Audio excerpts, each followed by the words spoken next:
We're not crazy, the system is. Tune in to Madness Radio, voices and visions from outside mental health.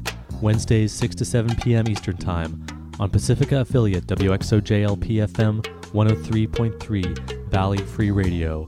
Produced by Freedom Center and the Icarus Project, streaming live, podcasting, and archived at madnessradio.net.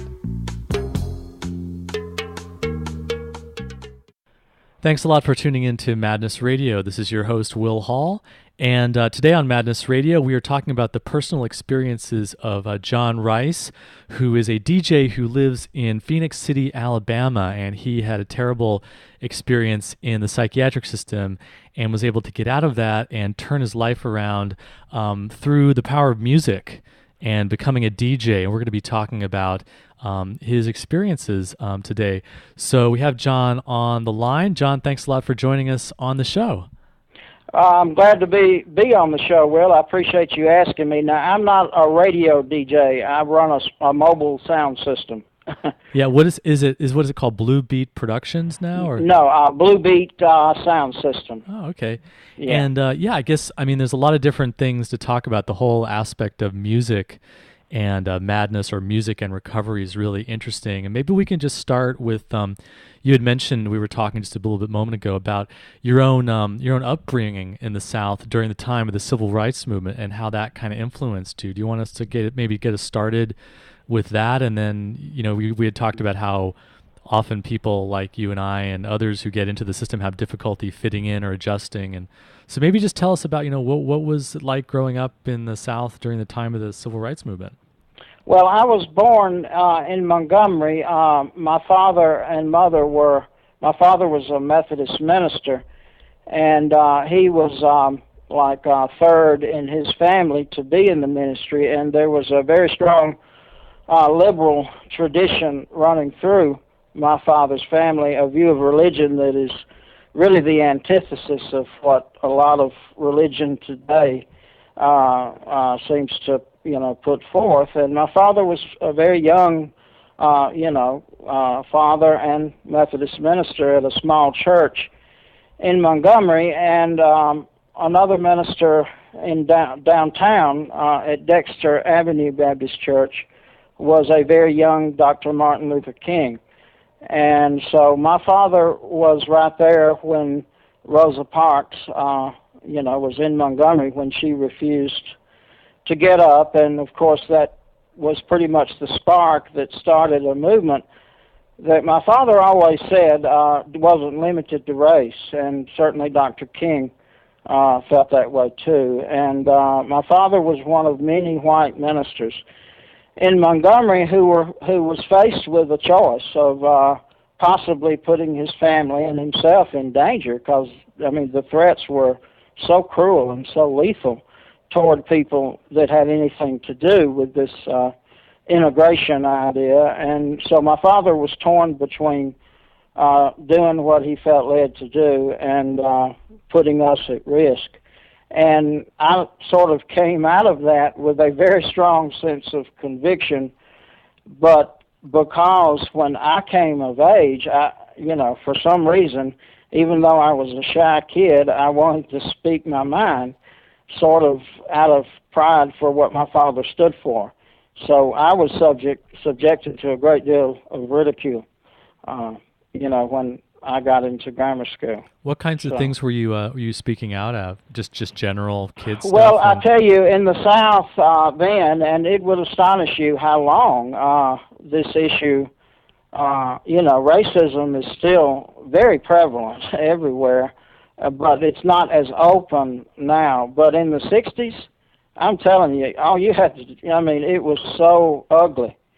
And I just basically made the point in public school that in my mind, black children should come to our school. And I'm telling you, that's enough back then, Wow, that was a really courageous thing to say. Well, I don't know, it's just what I've just always, sort of spoken my mind about something I really believe, and it hasn't always been the wisest thing, but certainly in And kids just echo what their parents say, and you would be astonished at some of the echoes I heard in grammar school. Well, did you kind of feel like an outsider in school and growing up? Were you sort of like someone who didn't quite fit in? You know, I guess I did, but the thing is, I was always sort of smart. My grades were really good, and my teachers always, said this is a real smart child here, and in the context of being an extremely rewarded student, for getting A's and everything, I didn't fit in, even, in the context of being a good student, And by the time I got to high school, even though my grades remained real good, I think I began to be labeled as somebody that didn't apply himself, quote unquote, in the right way, Was that sort of how the process kind of started that finally ended up you getting into the mental health system? Was that sort of when the sort of conflicts or difficulties? Yeah, I think at that point, what was happening and what was difficult for me, and I can understand it in a much clearer way now. I believe what was happening is I was beginning to understand that there was a lot of things about education that I didn't especially dig, I didn't really want a scripted life. To be frank with you, I was afraid of a life where everything went according to plan. Somehow instinctively I knew that wouldn't work for me. And yet somehow I always felt as if I had no choice but to do that. And what I'm referring to mainly is going off to college, Yeah. I really didn't need to do that, and I approached it almost as if it were induction into the Army or something, but I hardly let anybody know, that I really felt like it was the wrong thing for me to do. And so when you got to college, it ended up being really difficult for you? Yes, it was extremely difficult for me. It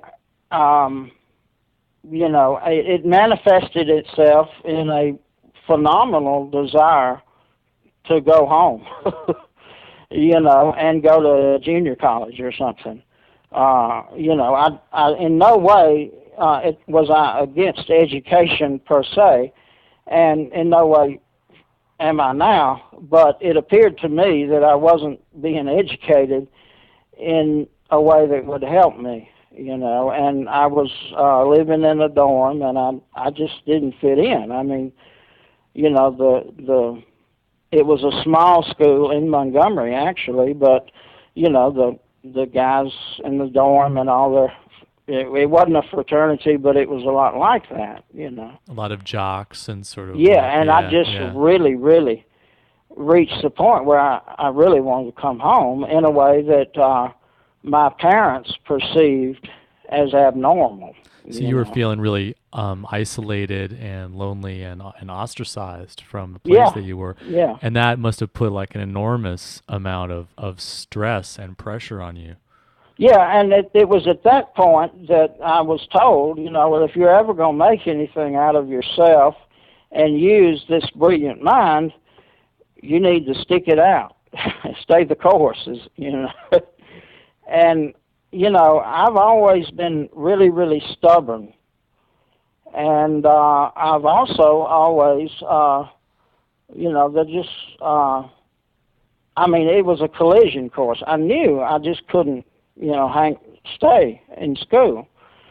And I had been, my father had a very close ministerial friend who was very liberal, as he was, a little bit younger. And this minister was in Dothan, Alabama, which was not very far from where we lived and really from where I was at school.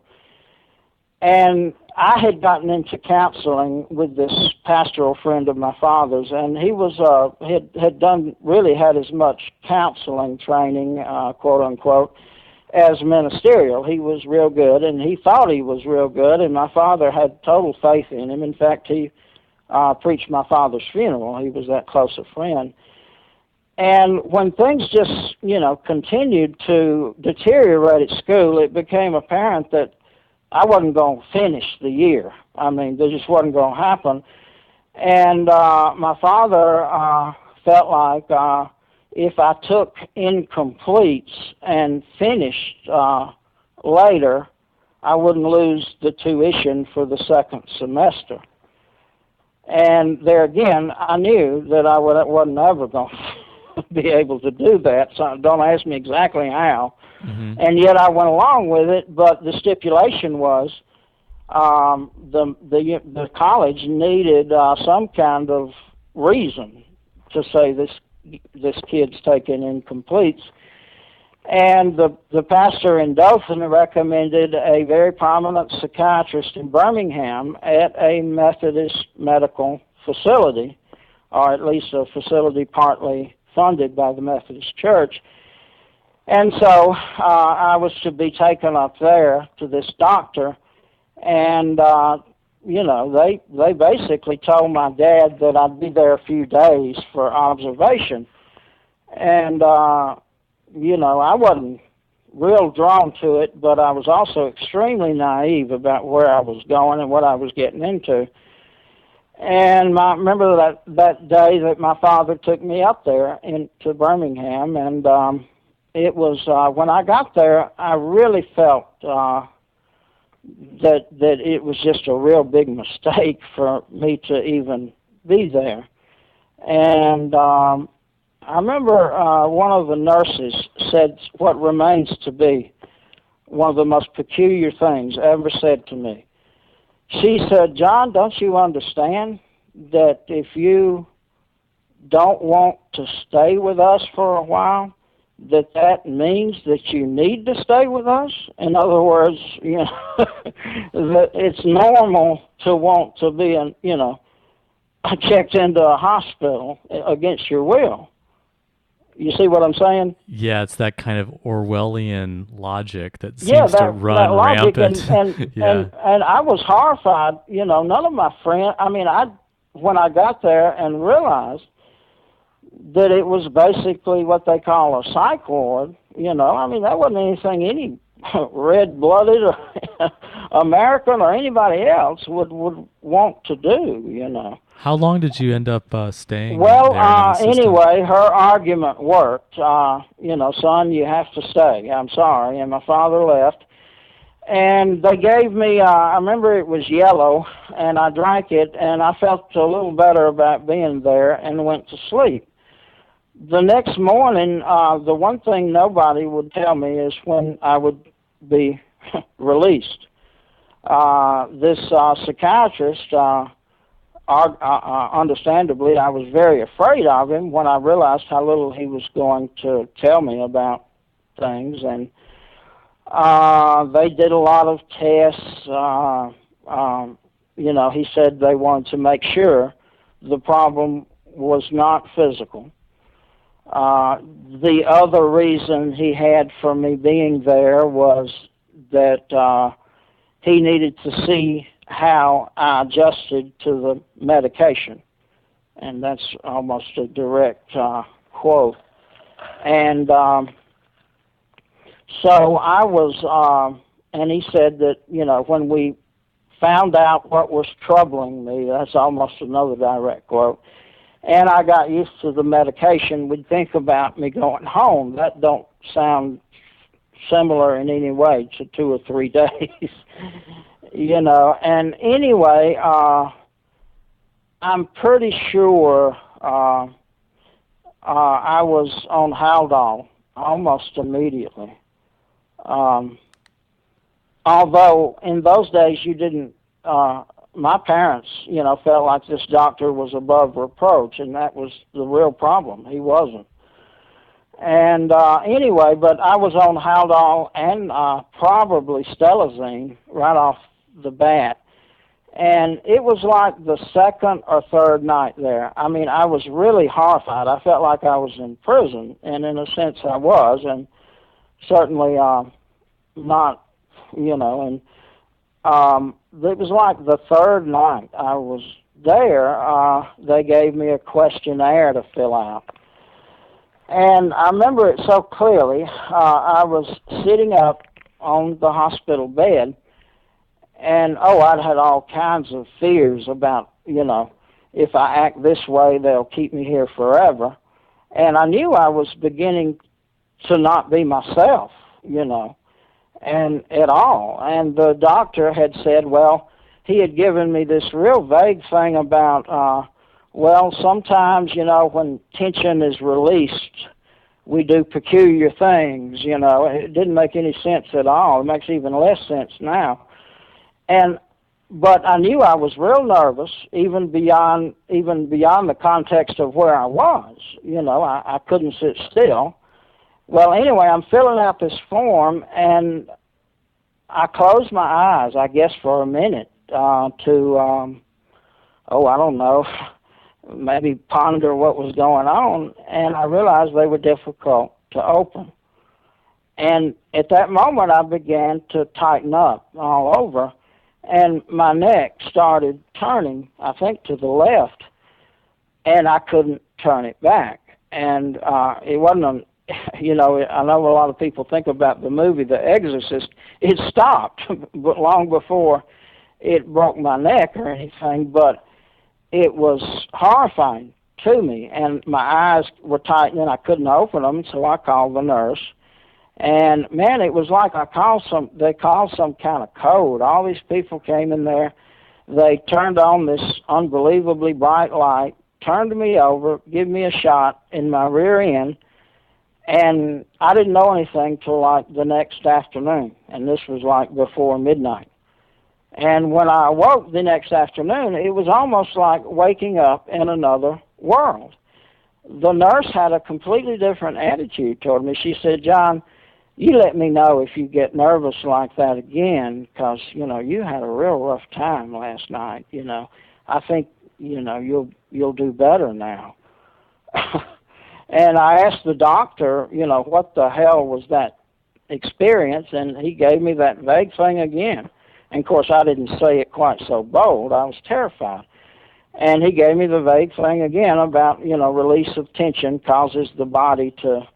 Well, anyway, I was there 2.5 weeks, and when I was released, I can assure you I was a complete shadow of the person that went in, worries, fears, and all, I mean, I knew that I was in, I felt like I was, something had happened that I'd never recover from. I mean, I was so fearful. Those were side effects of the medication, that tightening of them. Yeah, he didn't tell you that, but that's a very common antipsychotic side effect, is that tightening of the muscles and the rigidity that happens. And then when they released you 2 weeks later, you were on pretty heavy dose of these antipsychotic medications. Well, I was on Haldol, a liquid form of Haldol. I was on Stelazine and Cogentin, which he did say was there to counteract some minor side effects. And John, you had never been violent. You never threw a punch at a doctor. Oh no! The only thing I had ever done in my whole life that was contrary to anything was, I didn't want to stay in school. That was it. I didn't, but I never threatened to.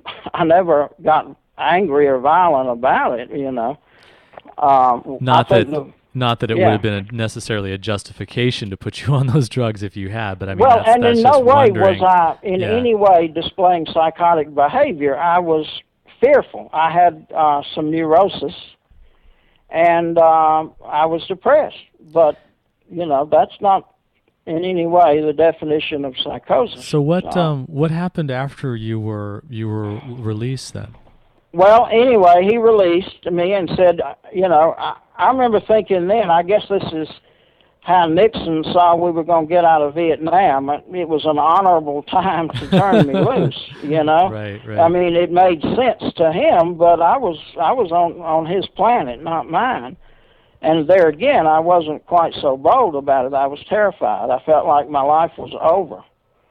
And I remember they took me home, and my brother, I had always been, ever since February 9th, 1964, when the Beatles were on Ed Sullivan, I had been a huge fan of music, and it is something that was growing at that very time in my life. And my brother had just purchased, my older brother had just purchased the new Paul McCartney album, Red Rose Speedway, I think it was. It's out of print now. Had the beautiful song, My Love, that he wrote for his wife. And he played it for me that night, and I felt nothing. I couldn't feel it. And, you know, it was just horrifying to me in every way. I felt like even the things I loved, I couldn't in any way enjoy.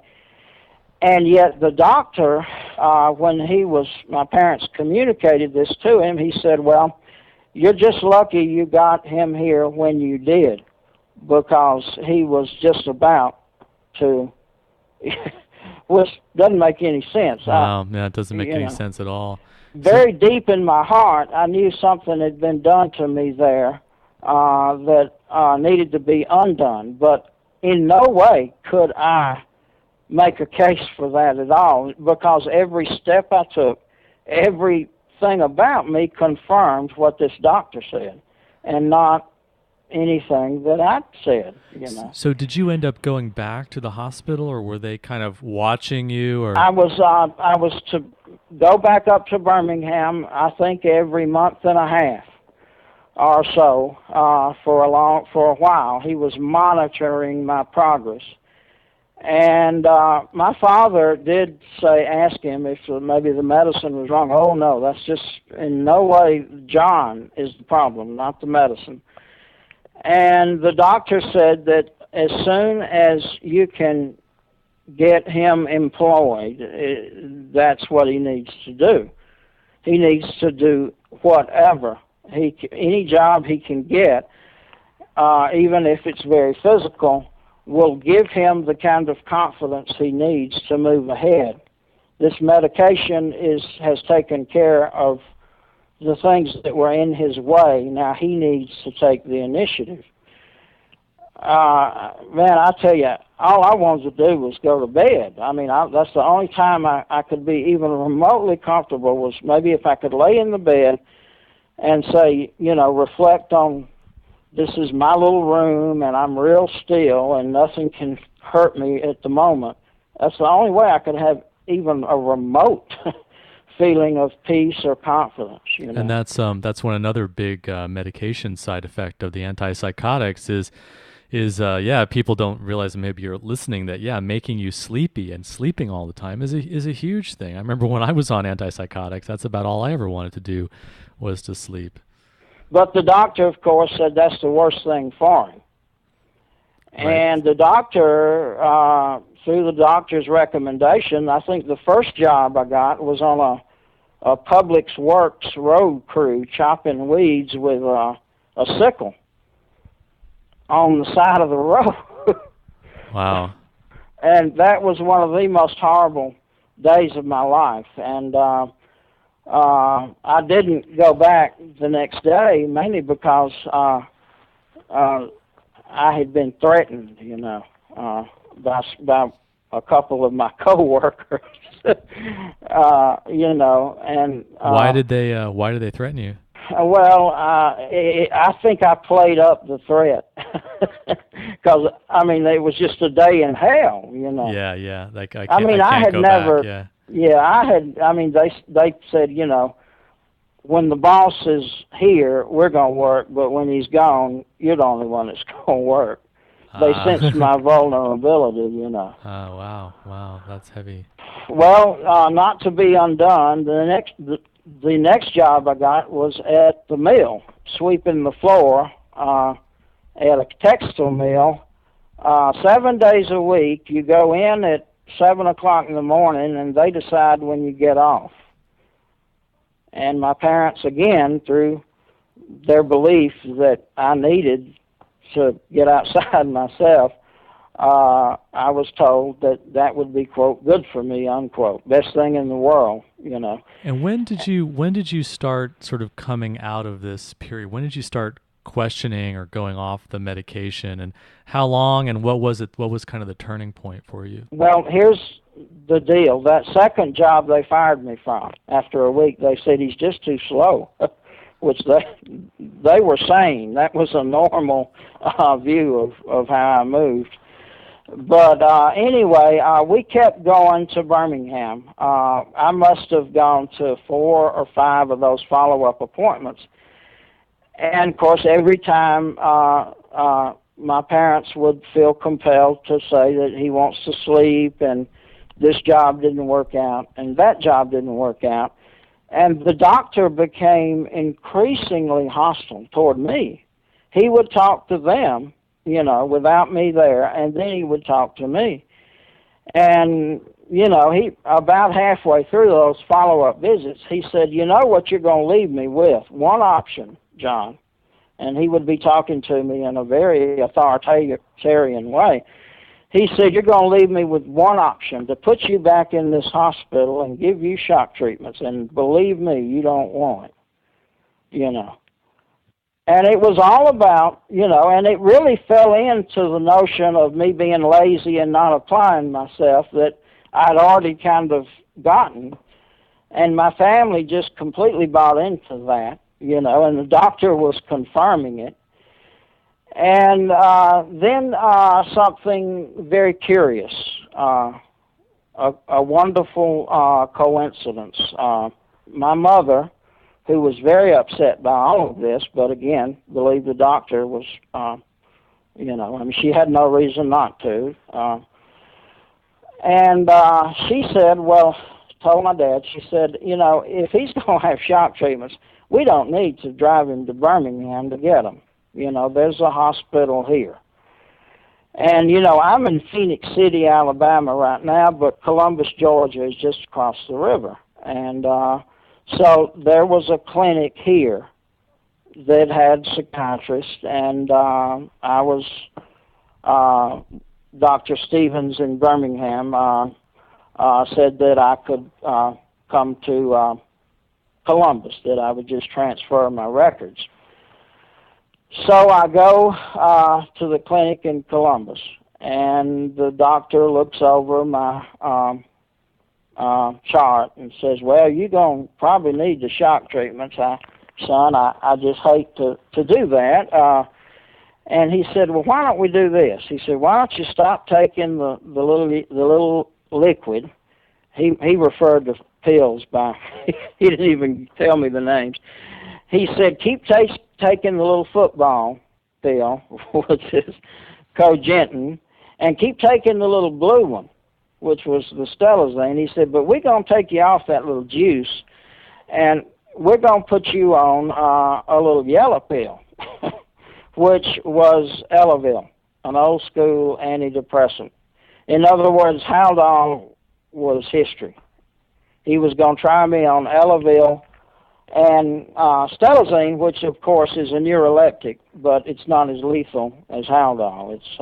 But it's very much a destructive neuroleptic, and the cogentin is no good either. But you know, being off of the Haldol, I mean, it was night and day. It appeared that our prayers had been answered. You know, I began to show real signs of being human again. You know. Wow. So how long had you been on the Haldol and gone through I this was on the torture? Haldol for a full year.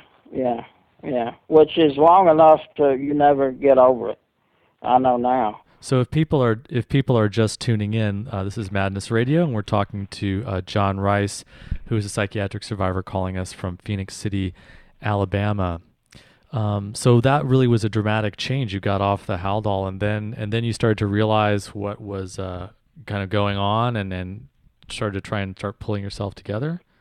Yeah, well, I really thought, you know, it was like being physically reborn. I mean, And in many ways, I was still in for a long, long haul because stelazine is nobody's friend. But the Haldol, being off of it, I immediately began to show initiative, to have more energy, and to be able to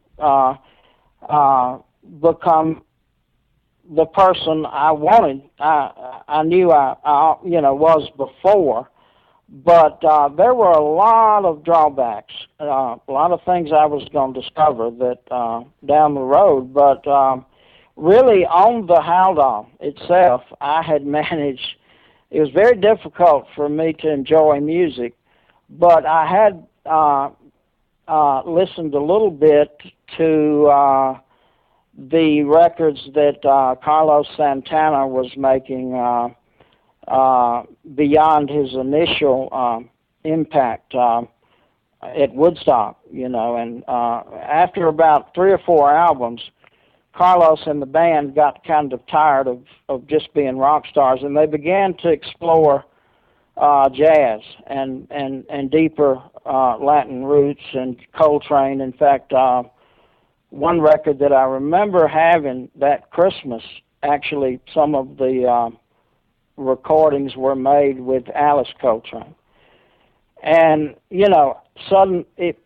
apparently that the powerful rhythm was sort of getting, into my, and I was beginning to enjoy music in a very limited way. And when I got off the Haldol in January, I was able to feel it even deeper. And so I was real happy to be back, at least to that part of myself. Did you really start pursuing music at that point? Well, I just got back into it strictly as a fan, I mean, I certainly didn't, I was just like the biggest fan that ever was. And that was often used as the example of what was distracting me from being a responsible person.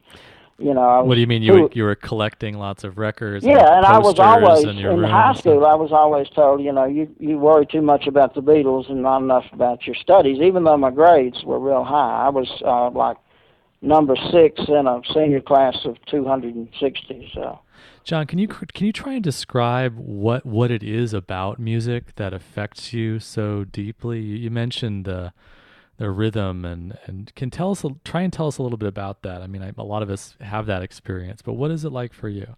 Well, here's where the narrative progresses.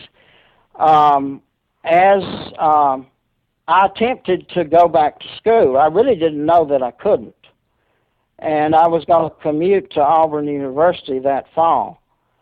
And almost immediately I discovered that when I studied for a test and went to take the test, I went to retrieve that information. It was nowhere to be found. I knew I had a memory problem, at least in being able to finish my education. And my father phoned my new psychiatrist about that, and he said, well, Mr. Rice, I'm afraid that he's pulling a number on you. The drugs should make him smarter and more capable memory rather than the opposite. And, of course, that's in no way true. And I really was basically flunking out of Auburn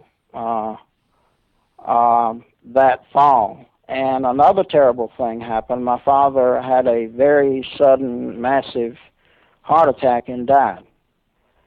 So I was a student at Auburn on academic probation, which was a very strange place for me to be. My family really didn't believe me that I couldn't remember what was happening. That I couldn't remember enough to do well in school. And so what I did at that point is me and my brother both, we were commuting to Auburn from Phenix City. We took incompletes. And, helped with the obvious horrifying duty of, trying to overcome my father's death, my mother, a young widow. And it was at that point that I realized, that I had no credibility, that nobody was going to believe me about anything. So when we went back to Auburn, I just didn't even bother to go to class. And I'd always been real interested in writing, and I'd always been able to write in response to what I heard coming in as music. It always was a better education for me than anything I ever read. You know, the Springsteen, we learned more from a 3-minute record than we ever did in school. It's on a Springsteen song. And ironically, it was during that time that I discovered Bruce and a lot of new music, and I began to write. And I really couldn't read books very well with a plot because I'd forget the plot, so I began reading Henry Miller and literature that was like a roller coaster, almost a literary type of jazz, you know. You didn't have to remember the tune, you just had to groove and you know, and the rhythm. And really, jazz became a real strong fascination of mine in Auburn when I was cutting class, because I'd go to the local hippie record store instead of going to class. And of course I was found out about that and told that I was, you know, deceiver. And I was. It was deceptive, but I didn't know what else to do.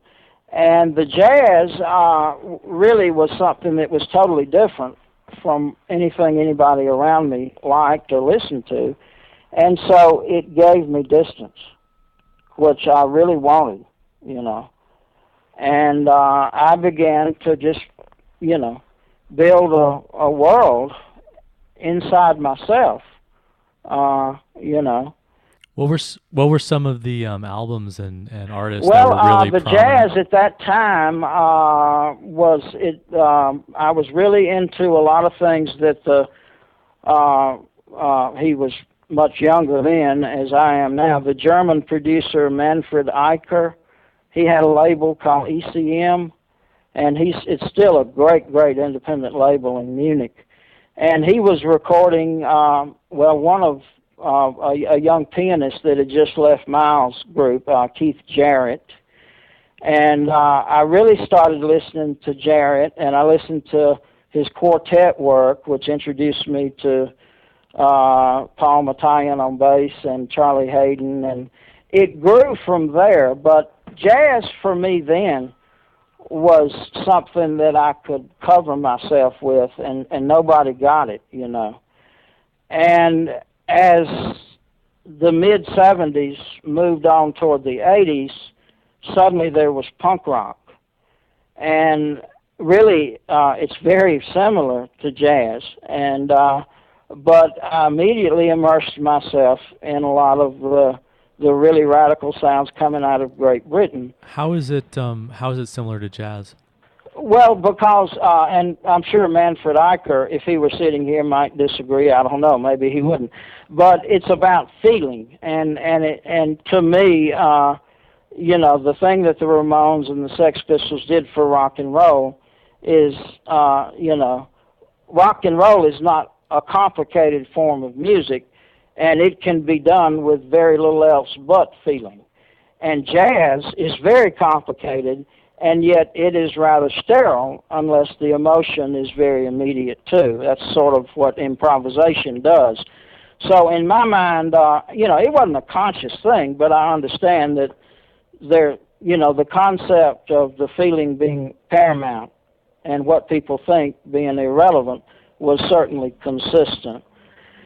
And I got into, of course, the Sex Pistols and the Clash and Ramones and a lot of what was happening, and I was very energized by it all.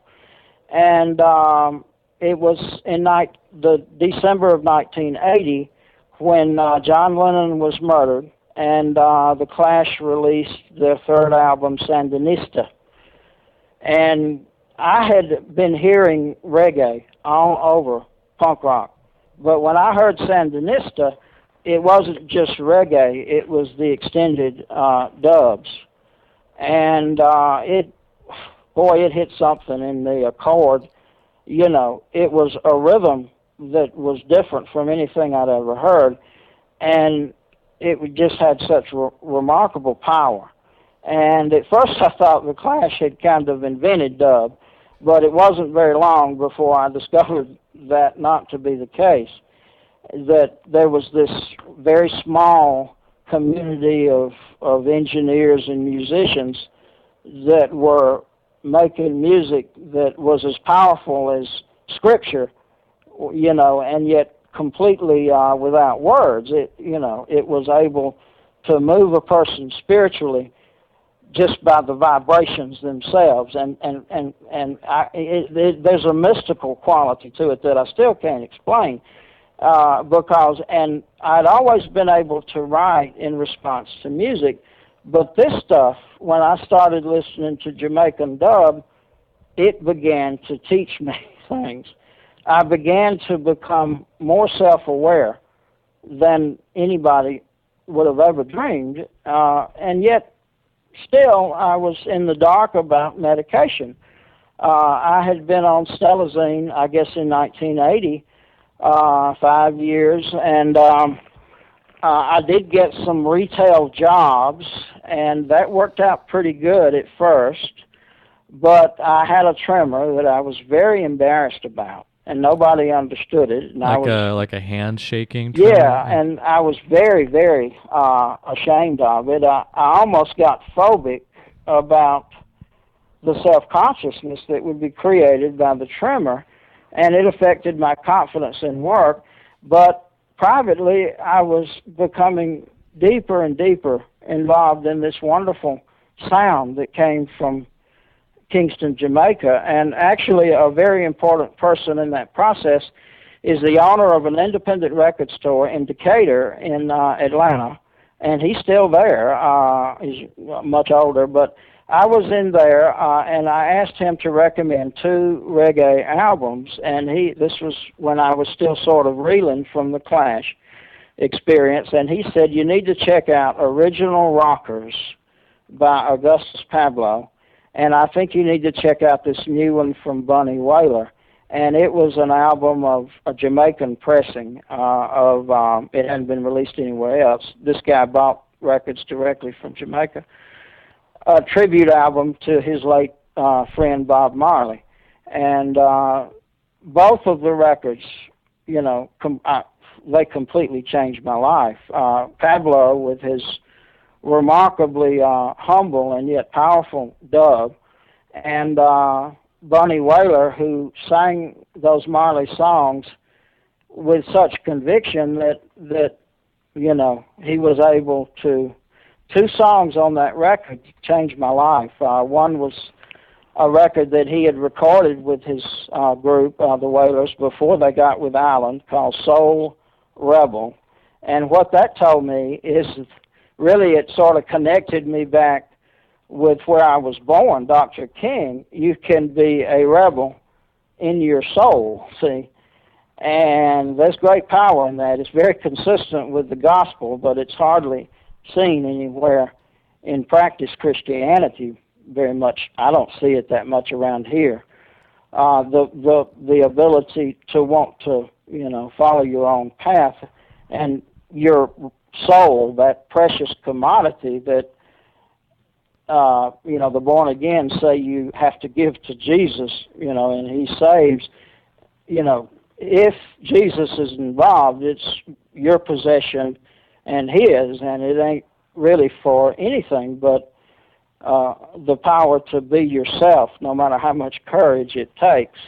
And that really struck a chord with me, the Soul Rebel song. And then Redemption Song, that beautiful line, and I hope I can say it without my voice breaking, emancipate yourselves from mental slavery. None but ourselves can free our minds. That's beautiful. That's really beautiful. It's in a Redemption Song. Yeah, it's a very powerful song. It's very touching. And he also talked about don't be afraid of atomic energy. And I didn't know what to do with that song because I was really the Stelazine.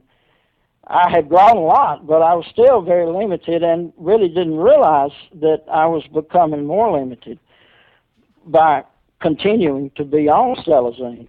And but I hung on to that song, and I still do. John, do you do you consider yourself really part of the Christian tradition or the Rastafarian tradition? Or are you really more of a mystical person who doesn't identify with any specific religious institutional current? Or I have broken some with my family, and I've been told that my father wouldn't approve of what some things I say. But I mean, my father and me are two different people. I tell you what I do believe. I believe that the Christ that my father spoke for is, that part of anybody that stands up for those that don't have anything, And, as soon the idea, the scripture, the stone that the builder refused will become the head cornerstone. That's a very powerful image, and it really was seen by Christ as sort of his legacy. But to me, it's been completely lost in the notion of, I don't know how any religion can, be a part of the idea of saved and lost, That's what really I've had to struggle with, and what, Bob Marley and the Rastafari, they read the Bible every day, And Marley was greatly influenced by the gospel, but he didn't think of any human being as being lost. Yeah, exactly. He felt like that was a whitewash, and no pun intended there, of something much more powerful. And of course, there's been a lot of thought in the last few years, some of it as a backlash to the evangelical movement, that perhaps there has been some literal whitewashing and changing of original text and things. Yeah, it's a very political document, what's in there and what's not in there in the Bible. John, this is just so inspiring and very, very touching, a very chilling story of your slippery slope being dragged and finally, coming out of the mental health system, and then just the music. And we don't have very much time, but is there something more you want to tell us about where things are at now for you? Are you still on the stelazine, or how are you? Well, I tell you, as I was on stelazine for 30 years, and the fire that was kindled by Jamaican music really never died. But as the stelazine, I felt my own personality shrinking in a number of different ways, and I got to where Jamaican music changed the way I heard all music, and I began to explore almost every phase of jazz and Broadway and really old on roots country. And over the period of years, as I became extremely obsessive about music, and I would go from one obsession to the other, always retaining that foundation of the way I heard things in a different way from Jamaican music. And the psychiatrist that had taken me off the Haldol, he went out of business, and the psychiatrist I was on at a public clinic in just a few short years ago died, and I was under a new psychiatrist. And for the first time in my life, I felt like I had enough courage to just say, review my whole chart and tell me if I'm on the right medicine. And that's when everything changed. He said, if you weren't schizophrenic, you should have never been on any of this medicine. And he said, stop taking stelazine. Just like that. And I went through months and months of the most horrifying cold turkey withdrawal you can ever imagine. But when I came out on the other end, I was me again, and with a real bad short-term memory But all of this knowledge of the various types of music that I, particularly in the latter years, I'd become so obsessive about, suddenly I didn't have to be, obsessive about any one type of music. All of it made beautiful sense to me. And certainly with reggae as the cornerstone, and that's when my mother helped me start a sound system. So, and I'm really a unique DJ in that I really dig Cole Porter as much as I do, 50 Cent, and I really keep up with everything. And my DJing is remarkably diverse because of that. Well, John, I hope that you're able to do some traveling, and it'd be great to have you come up to Western Massachusetts at some time. How can people get in touch with you? Well, I tell you, my sound system is real easy to remember. It's Blue Beat, and that's it's based on a very obscure form of early reggae that they call Blue Beat in Jamaica. I'm Blue Beat sound system, and my email right now is your only shot and your best one, and it's bluebeat at CT, T as in toy, V as in vote, bluebeat at ctvea.net.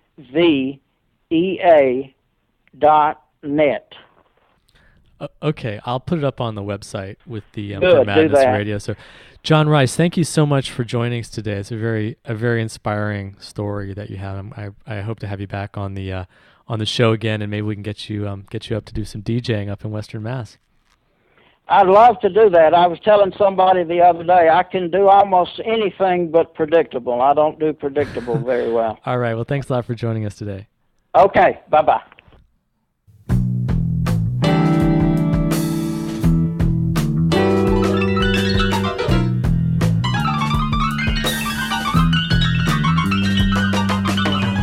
You've been listening to Madness Radio, Voices and Visions from Outside Mental Health. Madness Radio is broadcast every Wednesday, 6 to 7 p.m. Eastern Standard Time on Pacifica affiliate WXOJ-LP-FM 103.3 Valley Free Radio in Northampton, Massachusetts. For our live internet stream, podcasting, show archives, and more, visit madnessradio.net. Madness Radio is co-produced by Freedom Center and the Icarus Project.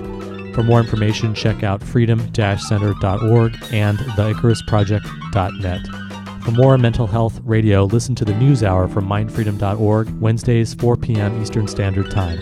If you have an idea for a story or guest on Madness Radio, or you just want to share what's in your head, contact us at radio@madnessradio.net.